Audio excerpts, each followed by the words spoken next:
Shalom, Dr. Cynthia Marie Whitley coming to you with podcast number 32 of 144.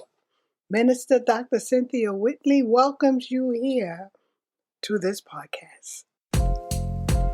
Shalom, where my tribe at? Where my people at? I've been a storyteller all my life. I love telling stories, but I come now equipped with information, with self-help information from my study of more than 40 years.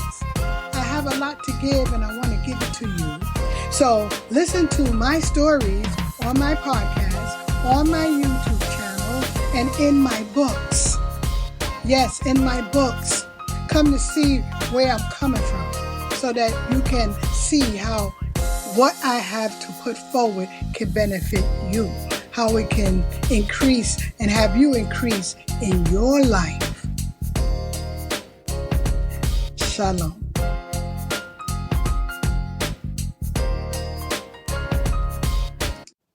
Peace and shalom. As a young woman, old teenager, of about 19, I was always anxious to visit a fellow friend's home who was playing housewife as I desired to at a tender age of 19. We were treating our boyfriends like they were husbands because that is what we believed was our next step in life. I had a child at 19, and as I had witnessed, the father is supposed to father the child by being present. My father was in my household, and so were the majority of the fathers in our project complex, in the NYCHA projects that I grew up in Brownsville, Brooklyn, New York. Things were starting to change in the late 70s. Young girls were moving out on their own, whether they were married or not. It was the signs of the times that we were following each other. Believe it or not, it felt good, and we believed that we were progressing. Young girls were getting their own apartments with this newly introduced ADC, Aid to Dependent Children, a welfare program that had become available to young black women, paying the rent for unwed mothers as long as we claimed that the father was absent. I loved visiting my young friends' apartments who were, in quotes, moving on up because before I had a chance to, because it showed me what was possible. I particularly loved the living rooms, the way they were set up. It reminded me of my upbringing where the living room was a place to make family memories.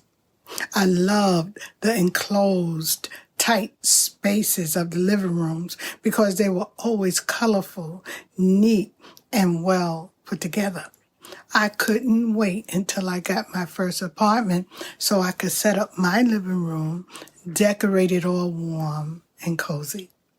I didn't realize the difficulty of setting up a living space and being grown. But I can't take that time back, and I wouldn't want to. This particular evening, now, I was transcended in time and I felt nostalgic. That good feeling returned as I sat in my professionally done cozy living room 40 years later, as I listened to house music from the 90s, Megamix play on YouTube. I brought a plant earlier for the first time in about a year, and when I looked upon the plant, I remembered and felt as though I was sitting in my friend's living room all over again, imagining the future. The plant and the living room made me think of a newborn child. You know the feeling a mother gets when she holds her child for the first time? Have you ever been sick, or have you ever been sick and after a while you were well? If anyone experienced COVID-19, as I did, and thank God recuperated, then once again felt well, then you know the feeling I had this night. Although I was reminiscent, I was truly present this night in my living room. I really loved this cozy setting I had created 40 years later. Snap!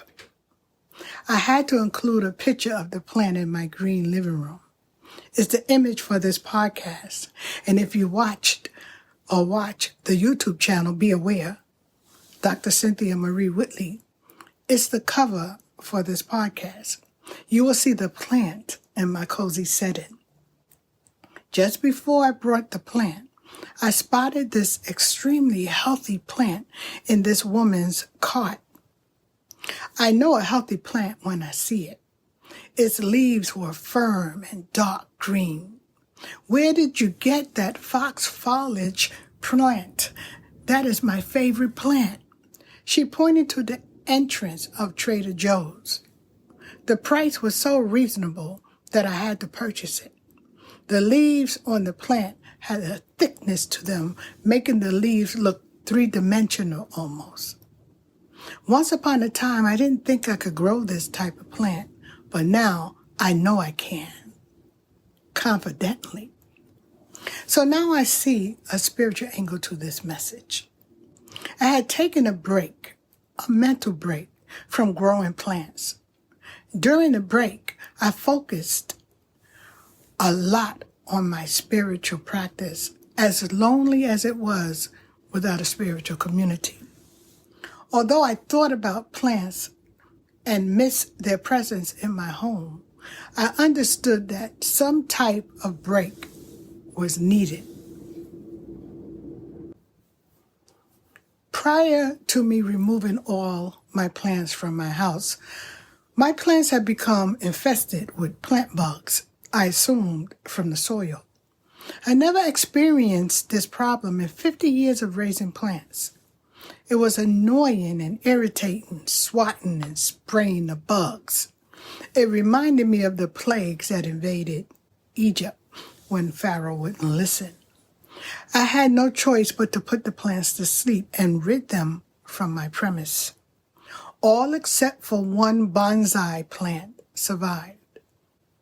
The presence of the bugs or the pestilence pushed me into spiritual practice, which I might not have done otherwise. Had the bugs not appeared, I would have stayed trapped, not growing, and expanding my territory.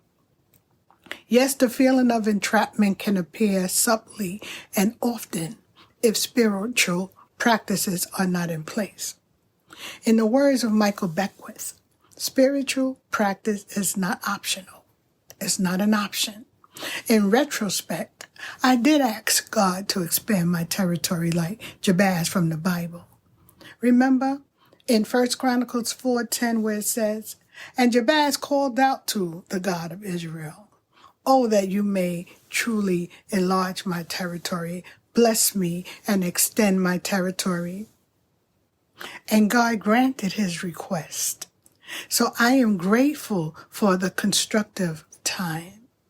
Thank you for giving me time so that your will may be expressed through me. Just like you, I may not understand the significance of every event that happens in my life, but I know that when we ask God to lead in our lives, events take place so that the answer to the prayer can manifest. So what is it that you want to happen in your life? Ask God and stand back and watch as he brings circumstances together so the manifestation of our good desires can come through. Peace and shalom.